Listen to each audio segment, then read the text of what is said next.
आजचा बेत आमचा आधीच ठरला होता, वांग्याचं भरीत. सचिन म्हटले मी करतो. मग काय, मी त्यांना सगळी तयारी करून दिली. कांद्याची पात कापून दिली, वांगे भाजून दिले. एका बाजूला सचिनने ताव्यावरती मिरची आणि लसूण भाजून घेतला. मी लगेच भाजलेले वांगे व्यवस्थित मॅश करून दिले. त्यासोबतच वाटाणे थोडेसे जे भाजलेले होते ते सुद्धा मॅश करून घेतले. नंतर सचिनने एका बाजूला कढईमध्ये तेल घेतलं, त्यात कांदा, कढीपत्ता व्यवस्थित परतून घेतला. कांदा चांगला लालसर होईपर्यंत परतला. त्यातच शेंगदाणे आणि थोडेसे काजू घातले. नंतर तयार केलेली कोथिंबीर, मिरची आणि लसणाची पेस्ट घातली आणि तीही परतून घेतली. हे सगळं व्यवस्थित परतून घेतलं. तेल सुटेपर्यंत परतून घेतलं आणि नंतर लगेच त्याच्यात कांद्याची पात घातली.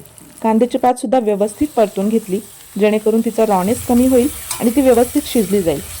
आणि इथे कांद्याची पातसुद्धा परतून झाली आणि इथे छानपैकी तेल सुटलेलं होतं. मग काही ह्या स्टेजला लगेच मॅश केलेले वांगे आणि वाटाणे घालून घेतले आणि त्यानंतर भरीत चांगलं एकजीव केलं. चवीपुरतं मीठ घातलं आणि मिक्स करून घेतलं. 2 मिनटं फक्त झाकून ठेवलं आणि भरीत तयार झालं.